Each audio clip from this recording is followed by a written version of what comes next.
नमः जनभाषायै संस्कृताय मित्रों। श्री गुरुवे नमः। वंदे वेद मातरम। संस्कृत बाय तेजेंद्र सरल संस्कृतम यूट्यूब चैनल में आप सभी का स्वागत है। हम पिछले वीडियो में छंद का सामान्य ज्ञान और अनुष्टुप छंद के बारे में जान चुके हैं। यदि आपने उन दोनों वीडियो को अभी तक नहीं देखा है तो कृपया उन्हें अवश्य देखिएगा। छंद का सामान्य ज्ञान या बेसिक ज्ञान आपको अवश्य पता होना चाहिए, तभी आप हर छंद के बारे में जान पाएंगे। इसलिए वह वीडियो अवश्य देखिएगा। हम नीचे डिस्क्रिप्शन बॉक्स में भी उसके लिंक रख देंगे। आज हम छंद ज्ञान की इस वीडियो में उपजाति छंद के बारे में जानेंगे। उपजाति छंद हमारे CUET के सिलेबस में भी लगा हुआ है। तो यह उपजाति छंद बहुत सामान्य छंद है, ज़्यादा कठिन नहीं है। इसमें सिर्फ 11 अक्षर होते हैं और कहीं पर भी यति नहीं दी जाती है, सिर्फ 11 अक्षर के बाद ही यति दी जाएगी। यह दो छंदों से मिलकर बनता है, इंद्रवज्रा और उपेंद्रवज्रा।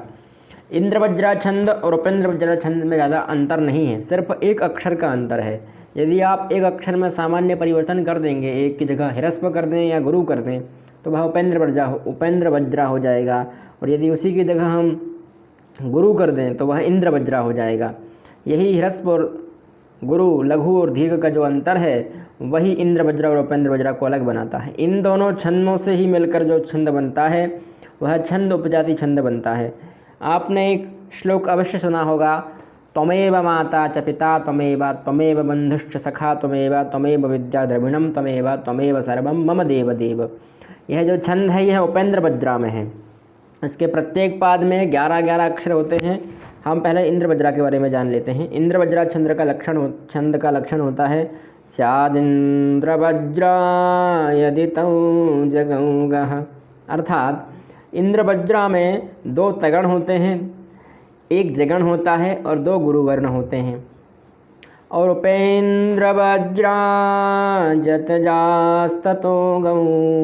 उपेंद्रवज्रा छंद में जगण, तगण, जगण और 2 गुरुवर्ण होते हैं।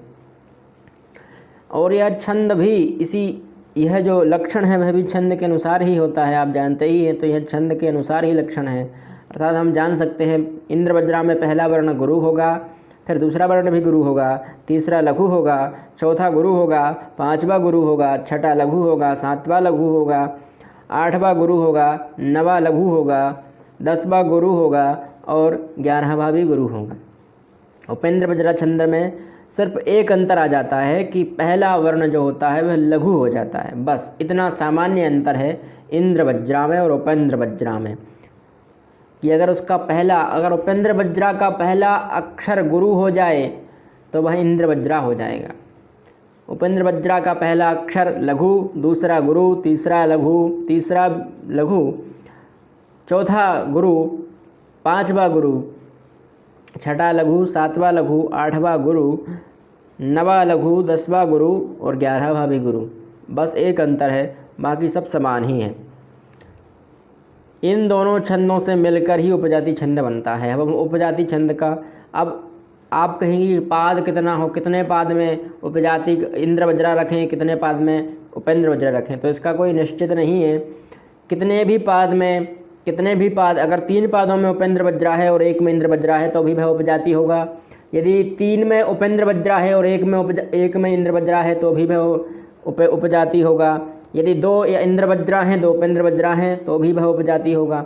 यदि कितने भी पाद में आप किसी भी छंद को रख सकते हैं, यानी इंद्रवज्रा को भी रख सकते हैं और उपेंद्रवज्रा को भी रख सकते हैं, पर एक इंद्रवज्रा का और एक उपेंद्रवज्रा का होना अवश्य होना चाहिए।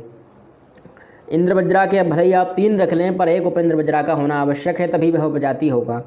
और उपजाति के 3 रख लें पर एक इंद्रवज्रा का आवश्यक भी है। इसलिए इन दोनों छंदों के जो मेल है उसी मेल को हम उपजाति छंद कहते हैं। अब हम उपजाति छंद का लक्षण ले लेते हैं और उसका उदाहरण। उसका एक और लक्षण भी होता है, उसका लक्षण होता है अनंतरोदीर्त लक्षण भाजौ पादौ यदि या उपजातयस्ताः। ऐसा उसका लक्षण होता है। यह देखिए उसका लक्षण, और उसका लक्षण भी हमने उसमें चिन्ह भी लगा दिए हैं लघु गुरु की। और उसका लक्षण होता है अनंतरोदीर्त लक्ष्म भाजौ पादौ यदीयावुपजातयस्ता इत्थं किलान्यास्वपि मिश्रितासु वदन्ति जातेष्वेदमेव नाम। अर्थात जो उसके पहला पाद है, उस पहले पाद में उपेंद्र वज्रा छंद है, फिर दूसरे पाद में इंद्र वज्रा है, तीसरे पाद में इंद्र वज्रा है और चौथे पाद में उपेंद्र वज्रा पुनः है। तो यह उपेंद्र वज्रा और इंद्र वज्रा का जो मेल है उसके कारण यह उपजाति छंद हो गया। तो आप समझ गए होंगे, पहले में उपेंद्र वज्रा, दूसरे में भी इंद्र वज्रा, तीसरे में इंद्र वज्रा और चौथे में उपेंद्र वज्रा। एक और उदाहरण देखते हैं हम। ये देखिए अगला उदाहरण है नीति शतक का, आप लोग पढ़े होंगे तो जानते भी होंगे। येषां न विद्या न तपो न दानं ज्ञानं न शीलं न गुणो न धर्मः ते मर्त्यलोके भुवि भारभूता मनुष्यरूपेण मृगाश्चरन्ति। इस छंद के पहले पाद में इंद्र वज्रा, दूसरे में भी इंद्र वज्रा, तीसरे में भी इंद्र वज्रा है। यदि चौथे में भी मनुष्य के स्थान पर मानुष्य हो जाता तो यह इंद्र वज्रा हो जाता। सिर्फ एक अक्षर की अंतर हो गया था, पर एक अक्षर के अंतर से ही यह पूरा छंद का नाम ही बदल गया। यदि मनुष्य के स्थान पर मानुष्य हो जाता, माँ जो है वह ह्रस्व है और वह गुरु हो जाता, तो वहाँ पर इंद्र वज्रा छंद हो जाता। पर वह मनुष्य है, लघु है वर्ण, ह्रस्व वर्ण है, इसलिए वहाँ उपेंद्र वज्रा की पंक्ति हो गई वह। और इंद्र वज्रा और उपेंद्र वज्रा दोनों मिल गए तो उपजाति छंद हो गया। एक अक्षर से पूरा छंद बदल सकता है यह, पर एक अक्षर की सहायता से ही यह छंद दूसरा छंद बना हुआ है। यह आप ध्यान रखिएगा। इंद्र वज्रा और उपेंद्र वज्रा का जो मिश्रण होगा, जो मेल होगा, जो मेल जोल होगा, जो उनके गठबंधन की सरकार बनेगी, वही गठबंधन की सरकार का नाम ही उपजाति छंद होगा। इंद्र वज्रा की गठबंधन की सरकार, इंद्र वज्रा अकेला कभी सरकार नहीं बना पाएगा, उसके लिए उपेंद्र वज्रा की आवश्यकता होगी। और इंद्र वज्रा और उपेंद्र वज्रा जब दोनों आ जाएंगे तो गठबंधन में सरकार बना लेंगे और सरकार का नाम होगा उपजाति छंद। अब इसमें प्रधानमंत्री कौन बनेगा वो मुझे नहीं पता। तो यह छंद आप लोग समझ गए होंगे। यदि कोई समस्या आती है तो आप बिल्कुल कमेंट कीजिए, हम उस पर भी कुछ संशोधन करेंगे।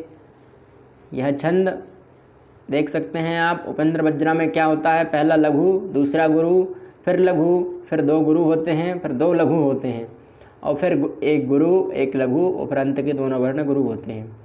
बस एक अंतर हो जाता है इंद्र वज्रा में कि उसका पहला जो वर्ण होता है वह गुरु होता है। तो उसमें पहला गुरु, दूसरा गुरु, तीसरा लघु, चौथा गुरु, पांचवा गुरु, छठा लघु, सातवां लघु, आठवां गुरु, नवा गुरु, नवा लघु, 10वां गुरु और 11वां गुरु। तो यह अंतर हो जाते हैं। बस बाकी सब समानता है। इंद्र वज्रा और उपेंद्र वज्रा दोनों के लक्षण में बता चुका हूँ। इन दोनों का मिश्रण से ही जो छंद बनेगा वह उपजाति छंद होगा। जयतु संस्कृतम जयतु भारतम।